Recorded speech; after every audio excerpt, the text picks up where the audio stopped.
At the age of 10, Tiffany was diagnosed with a highly rare form of brain cancer. For 6 years following the diagnosis, she continued to battle cancer, undergoing 4 strenuous brain surgeries and radiation therapy at St. Jude's Cancer Research Hospital in Memphis, Tennessee. Now 24, Tiffany has used her circumstances to be a light to the world. In 2012, after graduating from college and opening her own frozen yogurt store, Tiffany had a burning passion to take care of children in serious need, the same way that she was once taken care of when she was a child in need. She partnered with 2 other women and founded Project Orphans, an organization that builds safe and loving homes for orphaned children in Uganda, Jamaica, and the Philippines. I'm Tiffany Smiling, and I'm from Tulsa, Oklahoma. And my brother actually nominated me for this award tonight, but I'll just tell you my story. My story started when I was 10 years old, and I was diagnosed with a very, very rare form of brain cancer. And I had a brain tumor. I started having seizures, and we didn't know what was wrong. We didn't know what was going on, so we went through a series of doctor's appointments. And we found out that I had brain cancer. I had a tumor on my motor strip. And so we were sent to a hospital in Memphis. Some of you probably heard of it. It's called St. Jude's Medical Research Hospital, and they're phenomenal for their work in cancer in children. But through the next 6 years, from the ages 10 to 16, I underwent 4 different brain surgeries. And it was spread out throughout the time, and 6 weeks of radiation there. But it was my 4th and my final brain surgery that actually really shook my life. On my last brain surgery, there were some complications in the middle of surgery, and it paralyzed my whole left side of my body. So when I woke up from surgery in the hospital, my leg would drag when I walked, or my left arm was completely not responding to my brain. So when I would think to move my arm from my brain, it just wouldn't respond. My face was completely drooped over and completely paralyzed, as well as my speech was slurred. So through the next couple months following my surgery, I spent hours and hours and days in therapy, teaching my body to use my left side again, or teaching my brain to use my arm again.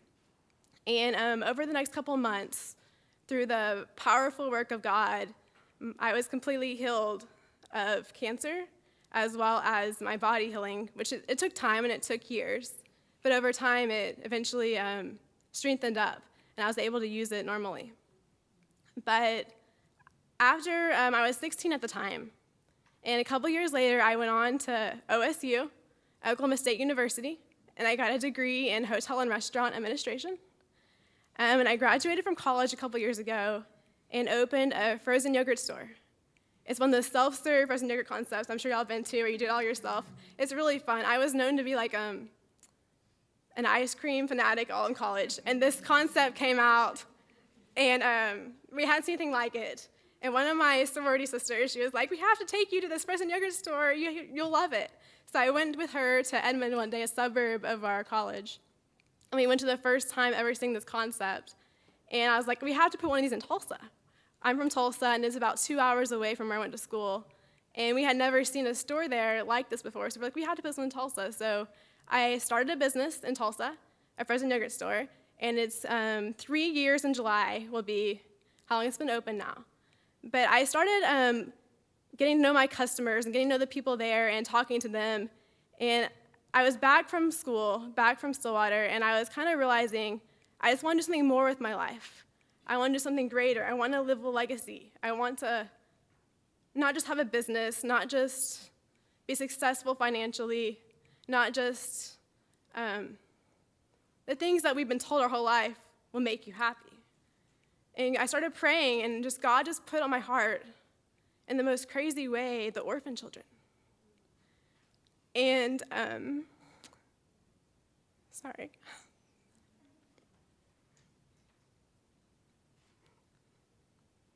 It was an afternoon in the fall. And I remember hearing that there's 147 million orphans in the world. Sorry.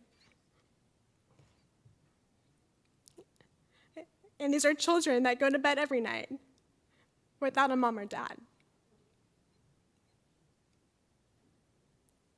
And I was a child in need, so I knew what it was like to be a child in need. I knew what it was like to be helpless, to not move your body, to have cancer. And what really shook me was when I found out that 70% of these children that aren't taken care of will end up in, it's a $32 billion industry and the second fastest growing enterprise in the world of human trafficking. They would be sold into the sex slavery if no one takes care of them. So I partnered with 2 girls in Tulsa, and we started an organization called Project Orphans. And what we do is we work in Uganda, in Jamaica, in the Philippines, and we build homes for children. We go into these countries of high risk, and we can build homes for orphans. And every time we're able to build a home, we're able to pull 25 kids off the streets, 25 kids that were prone to be orphaned, prone to be poverty, and prone into human trafficking, are now on our property, and they're getting an education. They're now getting a family. They now have a mom that takes care of them every day, clothes, daily food, everything they never had. And it's been really cool. We launched Project Orphans last year, and it's taken off in a crazy way. God has just been behind it the whole way and got a hold of it.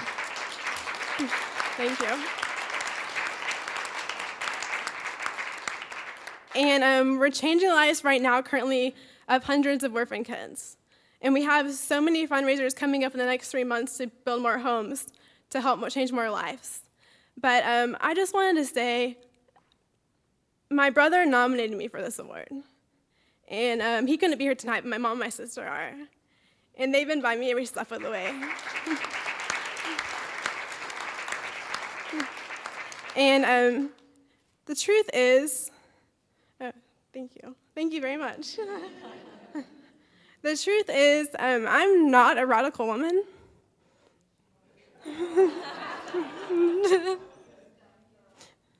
I'm an inadequate woman who serves a radical God.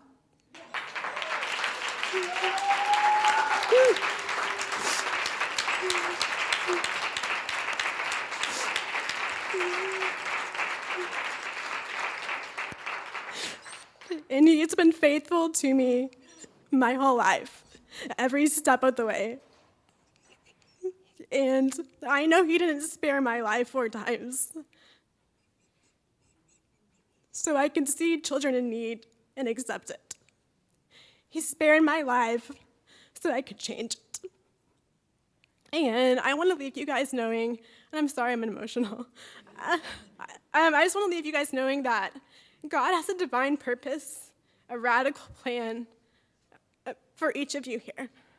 And I know during the conference, things have been stirring on your hearts. And there's ways in your lives that God's just been working to just reveal to you. Or that's a job. Maybe it's the orphans. I don't know. If it is, come talk to me afterwards. That God's been working in your lives here and just stirring something in your heart. Maybe it's a new career, a job, a goal, a mission. Maybe it's in your family. But it's going to take a radical step of faith. It's going to take that radical step for each of you to step out and take that. And when you do, he's going to bless you tremendously in a way that you can't comprehend. And when you do, you will change the world. And maybe not the whole world, but you'll change somebody's world. And it's so worth it. But thank you so much for having me and considering me radical. I'm very honored to be up here with you ladies. And just seeing everyone here, the people I've met here, they're amazing. But thank you so much. Amazing. And so I want to thank each of them for coming out and sharing their story. Because what I know to be true is that when we hear other people's stories, not only do we get to recognize them, but they connect to us. And we learn from them and we grow from them. And we're able to become better because of them. And so I want to present our recipient for our Radical Woman Award. And just to say that your story is incredible. There's not a dry eye in the house. My mother-in-law gave you tissue. My sister has been passing tissue around because what you've done is you've learned the lesson very early in your life that it's not just about you, and that you were spared to help others, just as whatever we're all going through, we were spared so that we can help others. The work that you're doing, college graduate, entrepreneur, 3 years in business at 24. That's amazing. That's amazing. And then to have the commitment and the passion to serve those around the world. To not just read the story and go, oh, that's sad. That's a shame. But to read the story, be touched, and then be put into movement because of it. So thank you very much.